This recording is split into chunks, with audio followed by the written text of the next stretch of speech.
नाज़रीन अस्सलाम वालेकुम। सियासत टीवी के खुसूसी प्रोग्राम ब्रेकिंग न्यूज़ में आपका खैर मकदम है। मैं मोहम्मद रियाज अहमद और मेरे साथी अशर यासिर। शुक्रिया।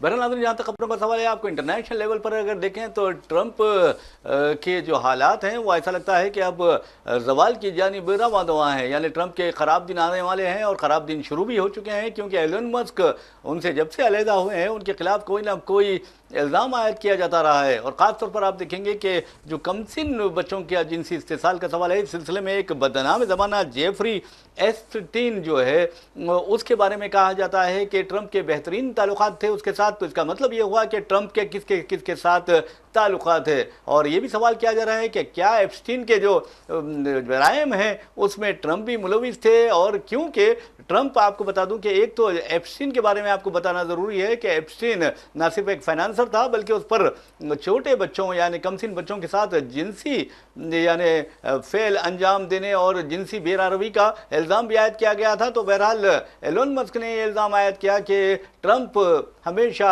जेफरी एप्स्टीन के साथ अच्छा दोस्ताना ताल्लुकात रखते थे। और 50वीं सालगिरह के मौके पर यानी उसकी 50वीं सालगिरह के मौके पर ट्रंप ने तोहफा भी भेजा था। इस सिलसिले में जैसे ही वॉल स्ट्रीट जर्नल में रिपोर्ट शाई हुई, मंजरेआम पर आई, उसके साथ ही ट्रंप बरहम हो गए और ट्रंप ने एक नहीं दो नहीं बल्कि 10 अरब डॉलर का रॉबर्ट मर्डोक जो हैं जिसके मालिक हैं वॉल स्ट्रीट जर्नल के, उनके खिलाफ हर्जाने का मुकदमा दायर कर दिया। ये पहली खबर है। लेकिन अगर हिंदुस्तान की बात की जाए तो आपको बता दूं कि हाँ ठीक है, हिंदुस्तान से पहले फिर हम आपको लिए चलते हैं इंटरनेशनल लेवल पर।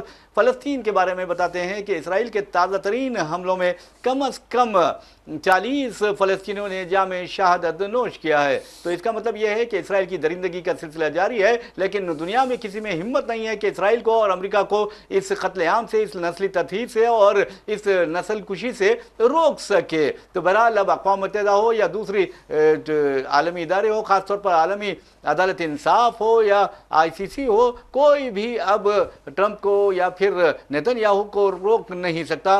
और इनकी जो गुंडागर्दी है उसका सिलसिला जारी है।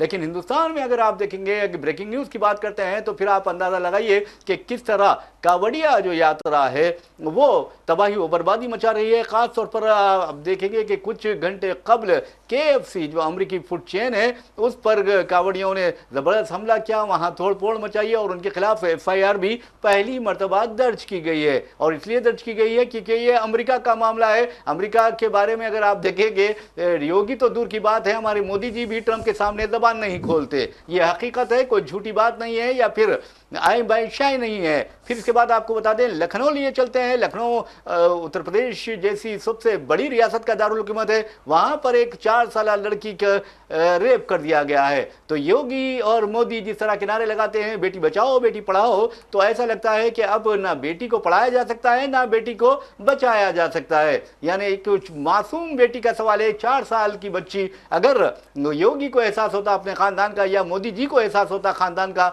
या ख़ानदानी इक़दार का, तो फिर इस तरह के वाक़यात पेश नहीं आते। अगर यही वाक़या अगर किसी कांग्रेसी ज़ेर क़यादत या ज़ेर इक़्तिदार रियासत में पेश आ जाए या दिगर अपोजिशन ज़ेर इक़्तिदार रियासत में पेश आए, तो ये चीखने लगते हैं, चिल्लाने लगते हैं जैसे कि इनका ही रेप हो गया हो। तो बहरहाल नाज़रीन, हम चलते हैं हमारे साथी अशर यासिर की तरफ और पूछते हैं कि ट्रंप के साथ जो कुछ हो रहा है, ट्रंप अजीबोगरीब हरकतों के लिए बदनाम हो गए हैं। अब 10 अरब डॉलर का हर्जाना मुकदमा दायर कर दिया है। देखिए, सबसे बड़ी चीज़ तो ये कि ट्रंप की जो शुरुआत की ज़िंदगी रही है वो एक बिजनेसमैन के तौर पे रही है। और उस दौरान उन पे काफ़ी सारे केसेस भी अभी हमने देखा किस तरह से लगे हुए हैं। और अब चूँकि ट्रंप की हालात सही नहीं है, और अभी कल BBC की भी रिपोर्ट थी, कल हम लोगों ने बात की थी कि उनके हाथों पे धब्बे पड़ने लगे हैं, फेस पे भी धब्बे पड़ने लगे हैं और पैर जो है उनमें सूजन आ गई है। तो अब इस पड़ाव पे आकर के उम्र के अपने वो देश के राष्ट्रपति हैं और वो राष्ट्रपति रहते हुए किस तरह के कानून ला रहे हैं ये भी किसी से छुपा नहीं है।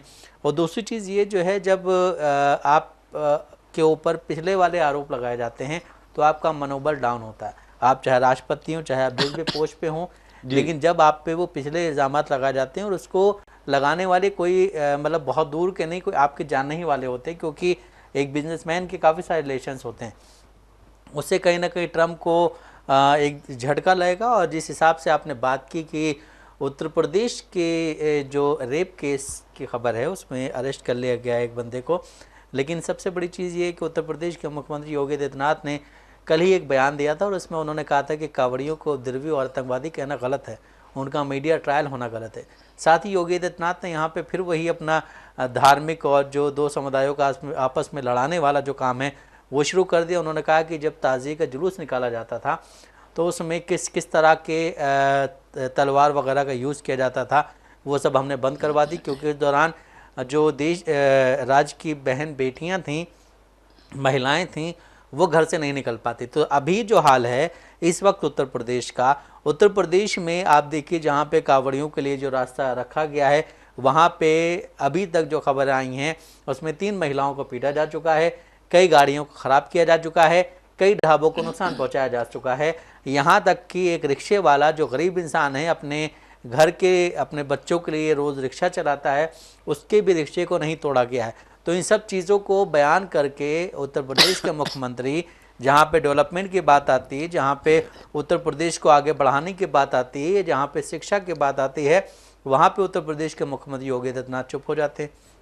लेकिन जब यही कोई धार्मिक चीज़ों की बात आती है, चाहे वो राम मंदिर की बात हो या कुंभ की बात हो, तो वहाँ पे बहुत तेज़ उछल के अपने बयानात देने शुरू कर देते हैं। आप एक प्रदेश के मुख्यमंत्री हैं, उस प्रदेश में हर जाति हर समुदाय के लोग रहते हैं, आप सबके मुख्यमंत्री हैं, आप ना कि सिर्फ एक समुदाय के मुख्यमंत्री हैं। यहाँ पे 2017 से जो सरकार आई है उत्तर प्रदेश में, उसके मुख्यमंत्री योगी आदित्यनाथ बने हैं, तब से देखा जा रहा है कि हर बार जो भी इल्ज़ामात होते हैं वो सिर्फ मुसलमानों पर लगाए जाते हैं। जी जी। और उसके अलावा उनके पास कोई और टॉपिक ही नहीं बचता। आप ये देखिए कि या तो वो पिछली सरकार को गाली दे रहे होते हैं कि पिछली सरकार ने ये नहीं किया, पिछली सरकार ने वो नहीं किया, पिछली सरकार के टाइम पे जो है ये होता था वो होता था। लेकिन अभी क्या चीज़ें हो रही हैं, अभी आप ये कहते हैं कि हमारे लॉ एंड ऑर्डर बहुत मजबूत है, लेकिन वही जब आप ये देखिए कि रोज़ रेप केसेस सामने आ रहे हैं, उस वक्त ये इल्ज़ाम कोई भी मीडिया, दरबारी मीडिया के पास इतनी हिम्मत नहीं हो जा करके योगी आदित्यनाथ से सवाल कर ले कि उत्तर प्रदेश में रेप केस क्यों ज़्यादा हो रहे हैं। वहीं जब बिहार में जेडीयू की एनडीए की गवर्नमेंट है, वहाँ पे जब वहाँ के एक पुलिस के सीनियर अधिकारी से पूछा जाता है कि यहाँ पे मर्डर ज़्यादा हो रहे, तो उन्होंने कहा है कि इस वक्त किसान फ्री होते हैं, और किसान फ्री होते हैं इस वजह से इस तरह की घटनाएं होती हैं। तो आप ये देखिए कि अपने ऊपर जिम्मेदारी नहीं लेनी है, हमें वो जो है किसी और में बांट देनी है, इससे जो है हमारी छवि अच्छी रहेगी। तो ये इस वक्त बीजेपी हो या बीजेपी के साथ की जितनी पार्टियां हों, सबका एक मोटिव बन गया है कि कोई भी जिम्मेदारी हो उसको अपने ऊपर ना लेनी चाहिए, अपने ऊपर ना लेकर के उसको हम कहीं और डाल देंगे। जिस तरह से हमने देखा पहलगाम का अटैक हुआ, पहलगाम के अटैक के बाद कोई भी जिम्मेदारी सरकार ने नहीं ली। अभी जाकर के वहाँ के जो उपराज्यपाल हैं उन्होंने कहा है कि हमारी चूक थी, वो भी 2-3 महीने के बाद उनको याद आया कि अच्छा ये भी कहना था हमें। बहरहाल नाज़रीन, आपको बता दूं कि जहां तक कांवड़ी की रथ यात्रा का सवाल है, इस यात्रा के दौरान जो कुछ वाक़यात पेश आए हैं वो इंतहाई शर्मनाक वाक़यात है और योगी आदित्यनाथ उनको डिफेंड कर रहे हैं। यानी आप अंदाज़ा कीजिए कि गुंडागर्दी होती है तो कहते हैं कि उन्हें गुंडा नहीं कहना चाहिए, अगर इंतहा पसंदी होती है तो उनके बारे में योगी आदित्यनाथ का ख्याल है कि ये इंतहा पसंद नहीं है, तो फिर ये तोड़ फोड़ करने वाले कौन होते हैं, इसकी तारीफ़ या इसका डिफिनेशन जो है वो योगी आदित्यनाथ को बयान करना चाहिए। वैसे भी नाज़रीन, जहाँ तक योगी आदित्यनाथ का सवाल है, इनके बारे में बहुत मशहूर है कि छोटे खत का बड़ा वजीर है ये, और आप ये देखेंगे कि उछलता कूदता बहुत ज़्यादा है, खासतौर पर फिरका परस्ती के मामले में। और इस सिलसिले में ये कहा जा रहा है कि दरअसल उसका उछलना कूदना सिर्फ और सिर्फ वज़ीर आज़म नरेंद्र मोदी और अमित शाह को मरूब करने के लिए होता है, और इसलिए होता है कि ये दोनों चाहते थे कि योगी आदित्यनाथ को हटा दिया जाए। हालिया अरसे के दौरान जो वाक़यात उत्तर प्रदेश में पेश आए, शर्मनाक वाक़यात पेश आए, चाहे वो बच्चियों का रेप हो, यहाँ तक कि आप देखेंगे कि राम मंदिर के अहाते में भी एक जिनसी इस्तेसाल का, एक दलित लड़की के जिनसी इस्तेसाल का वाक़या पेश आया था,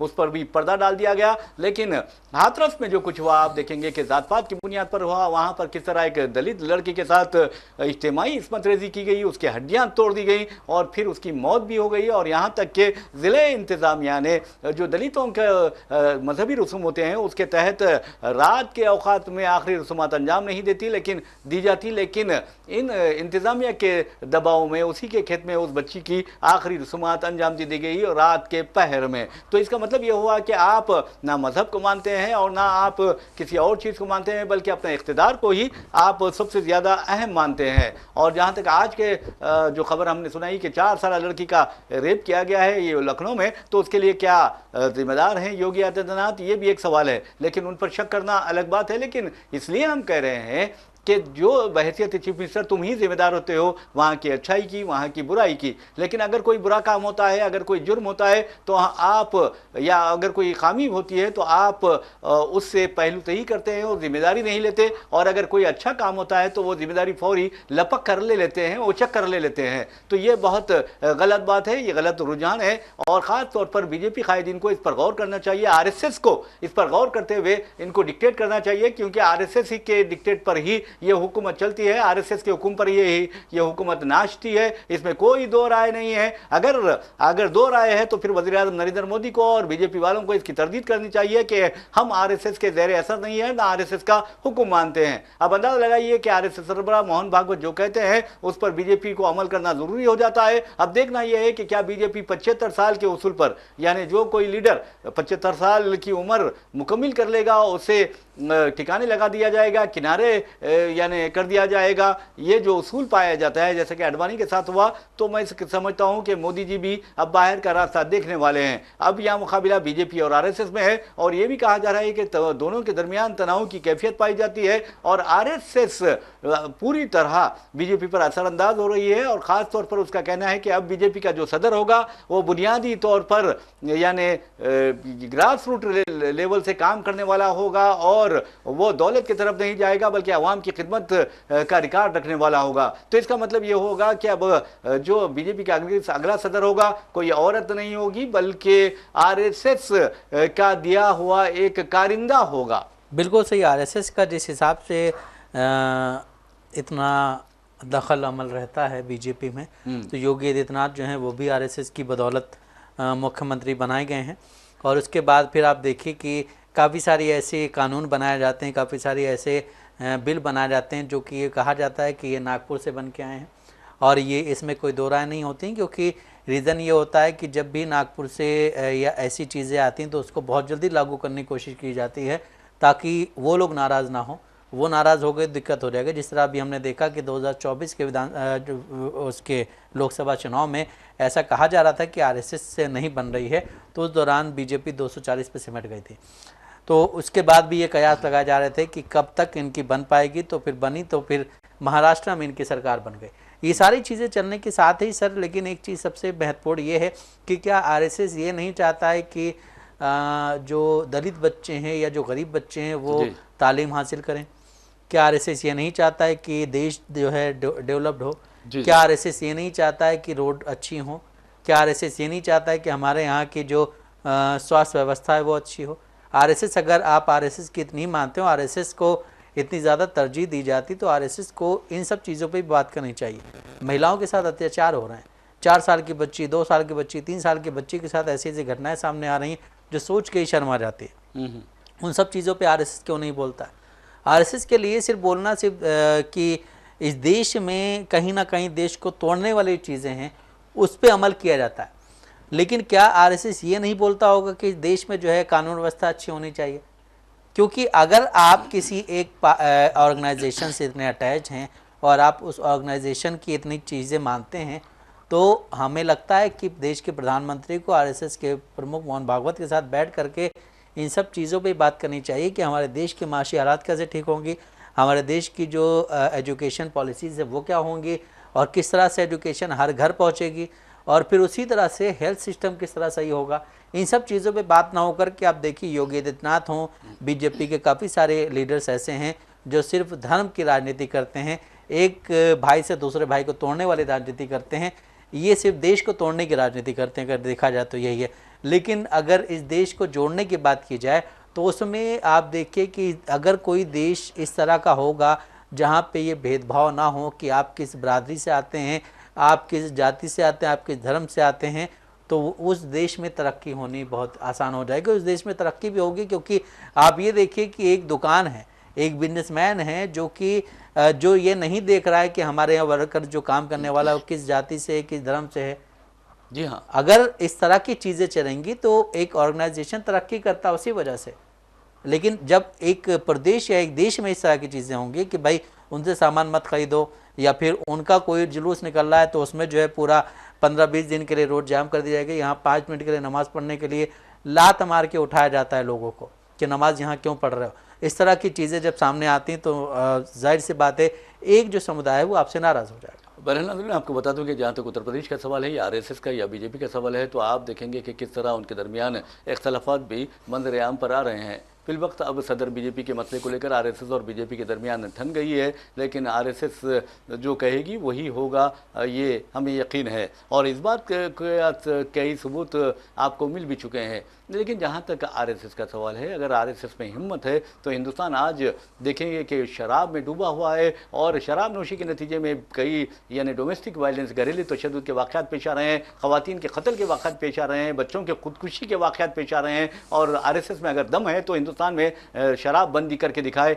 ये हमारा चैलेंज है। लेकिन ये चैलेंज आरएसएस कबूल नहीं करेगी और ना ही वो कबूल कर सकती है और ना ही वो हिंदुस्तान भर में शराबबंदी नाफिज कर सकती है, क्योंकि उसमें हिम्मत नहीं है, उसमें आज़्म हौसला नहीं है और ना ही अवाम उसकी बात सुनते हैं। तो बहरहाल शराब की वजह से आप देखेंगे कि हिंदुस्तान में हर साल लाखों की तादाद में लोग मर जाते हैं शराब की वजह से, लाखों की तादाद में ख़वातीन की इस्मत रेजी की जाती है, लाखों की तादाद में आप देखेंगे कि बच्चे बेघर हो जाते हैं, यतीम व यसीर हो जाते हैं और ये उम्मुल ख़बाइस है, यानी सबसे बड़ी बुराइयों की जड़ है ये शराब। अब शराब पर अगर कंट्रोल नहीं करेंगे तो फिर किस पर कंट्रोल करेंगे, ये सोचने वाली बात है। जैसा कि यासिर ने कहा है कि आपका एजुकेशन जो सेक्टर है, हेल्थ सेक्टर है, उस पर आप तवज्जो दें, तरक्की के सेक्टर पर तवज्जो दें, तो तब कहीं जाकर हिंदुस्तान तरक्की करता है। हिंदुस्तान मजहबी के नाम पर या मजहबी खुतूत पर लोगों को तकसीम करने से तरक्की नहीं करेगा, ये सबसे अहम बात है। तो बहरहाल नाज़रीन, एक और खबर की जानिब हम आपको लिए चलते हैं। उस खबर का ताल्लुक दरगाह हज़रत ख्वाजा मोइनुद्दीन चिश्ती रहमतुल्लाह अलैह ख्वाजा अजमेरी से है और आप अच्छी तरह जानते हैं कि किस तरह हिंदू सेना नामी एक नाम नहाद खुद साख्ता फ़िरका परस्त ऑर्गेनाइजेशन ने यह दावा कर दिया है कि ये दरगाह जो हज़रत ख्वाजा गरीब नवाज रहमतुल्लाह अलैह की है, वो दरअसल एक विष्णु मंदिर को तोड़कर बनाई गई है। और इस सिलसिले में आज अजमेर की सिटी सिविल कोर्ट में उसकी क़तई समाअत शुरू होने वाली है और मैं समझता हूँ कि अब शुरू भी हो चुकी है। तो बहरहाल विष्णु गुप्ता ये ऐसा नाम है जो हर तरफ दावे कर रहा है, हर तरफ केसेस डाल रहा है और एक मनसूबाबंद साजिश के तहत या सस्ती शोहरत हासिल करने के लिए या फिर अखबारात में रहने के लिए या मीडिया में खबरों में छाए रहने के लिए इस तरह की हरकतें कर रहा होगा। तो बहरहाल विष्णु गुप्ता ने यह अर्जी दाखिल की है और अब इसके जवाब में मरकजी हुकूमत ने और आर्कियोलॉजिकल सर्वे ऑफ इंडिया ने भी अपनी रिपोर्ट दाखिल कर दी है। वैसे भी आप अंदाजा कीजिए कि फ़िरका परस्ती 2014 के बाद इस कदर ज़्यादा हो गई है कि बाबरी मस्जिद राम जन्मभूमि मुल्कियत का जो मुकदमे का फैसला आया वो आस्था की बुनियाद पर आया। क्या शर्म की बात है। मैं समझता हूँ कि कानून की जो मंदिरें होते हैं वो भी लरज़ गई होंगी कि आखिर ये क्या हो गया है कि हमारे मुल्क में सबूत और शवाहिद की बुनियाद पर फैसला देने की बजाय आस्था की बुनियाद पर या अकीदे की बुनियाद पर फैसला दिया गया। और आपने देखा कि सुप्रीम कोर्ट का जो चीफ जस्टिस की क़यादत में इस मुकदमे का फैसला सुनाया गया था वो आज रुकने राज्यसभा है और उस पर किस तरह के इल्ज़ामात भी आयद किए गए थे, किस तरह उसे डराया गया था, किस तरह उसे ब्लैकमेल किया गया था। ये हम बबांगे दहल करते हैं, किसी के बाप से नहीं डरते, क्योंकि जो हक होता है, जो सच होता है वो आपको बबांगे दहल कहना चाहिए। वही आप तभी जाकर आप एक अच्छे सहाफ़ी हो सकते हैं और आप एक सहाफ़ती इक़दार को आगे बढ़ा सकते हैं। तो बहरहाल अजमेर में हज़रत ख्वाजा गरीब नवाज रहमतुल्लाह अलैह, ये ख्वाजा सिर्फ अजमेर के ख्वाजा नहीं है या मुसलमानों के ख्वाजा नहीं है, बल्कि हिंदू सिख ईसाई तब के सब बड़े एहतराम से या ख्वाजा कहते हैं। तो कहने का मतलब ये है कि हज़रत दरगाह हज़रत ख्वाजा अजमेरी को हिंदू मंदिर करार देने की जो दरख्वास्त दाखिल की गई थी उस मुकदमे की क़तई समाअत अब शुरू हो रही है सिटी सिविल कोर्ट अजमेर में। अब देखना यह है कि सिटी सिविल कोर्ट किस तरह दयानतदारी का मुजाहरा करती है, किस तरह जो कानूनी इक़दार हैं और अखलाकी इक़दार हैं और हिंदुस्तानी इक़दार हैं उसका तहफ़्फ़ुज़ करती है। जी सर, जिस तरह से अभी तक फैसले जो आए हैं इन सब चीज़ों पे, उस पर तो यही लगता है कि इसको भी लंबा खींचा जाएगा। और जिस हिसाब से आपने कहा कि सस्ती शोहरत हासिल करने के लिए इस तरह की चीज़ें की जा रही हैं एक वकील की तरफ से, तो ये कहीं ना कहीं बिल्कुल सही, क्योंकि आप देखिए कि जब से 2014 से हिंदुस्तान में बीजेपी की सरकार आई है, जब से 2014 से देश के प्रधानमंत्री नरेंद्र मोदी हुए, तब से आप कुछ चीज़ों को देखिए उसमें काफ़ी बढ़ावा हुआ है। हाँ। एक बाबाओं की उसमें ज़्यादा बढ़ावा हुआ है जो कि धर्म का प्रचार करते हैं और हिंदू राष्ट्र की बात करते हैं। ये अगर कोई और हिंदू मतलब किसी और धर्म का कोई भी हो, वो अगर उस हिसाब से बात करे तो उसको अरेस्ट कर लिया जाता है उस पर केस चलता है। लेकिन एक तरफ सीधे बाबा बैठ करके वो हिंदू राष्ट्र की बात कर रहा है, वो कह रहा है कि हम हिंदुस्तान में रहते हैं तो हिंदू राष्ट्र की बात करेंगे, हमें कौन रोक सकता है। तो आप ये भी देखिए कि इन सब लोगों को कहीं ना कहीं साइड बाई साइड लगाया हुआ है कि आप लोग इस तरह के बयान देते रहें, हम आपको बचाते रहेंगे। उसी तरह से इनको भी छोड़ा गया कि आप जो है हर जगह जा करके घुस के देखिए कि यहाँ पे क्या है। अब आप ये देखिए कि जिस तरह से आपने अभी बात की कि राम मंदिर बाबरी मस्जिद वाला जो फैसला आया था वो आस्था की बुनियाद पे आया था। आस्था की बुनियाद पे अगर फैसले होते हैं तो इस तरह से फिर जो है हर जगह आप मंदिर निकाल देंगे। जी हाँ, जी हाँ। कोई भी ऐसी मस्जिद दरगाह नहीं बचेगी जहाँ पे आप जो है मंदिर नहीं निकाल देंगे। तो इस तरह की चीज़ों से आप एक तो हिंदुस्तान में हिंदुस्तान की जो मीडिया है, प्रेस इंडेक्स में हम बहुत नीचे जा रहे हैं, और दूसरा जो है हिंदुस्तान की अदालतों में जो फैसले सुनाए जाते हैं उस पर भी जो इंटरनेशनल एक हायरार्की होती है, इंटरनेशनल एक लिस्ट आती है, उस इंडेक्स जो आती है उसमें भी शायद हम नीचे चले जाएंगे अगर इस तरह की हम बात करेंगे, इस तरह के हम फैसले देंगे। आप ये देखिए कि कोई बीजेपी का लीडर या कोई बाबा अगर अरेस्ट होता है तो उसको बार बार पैरोल मिलती है, उसको जो है जल्दी छोड़ दिया जाता है, उस पर जो है रात में भी जज साहब बैठ करके कार्रवाई करते हैं।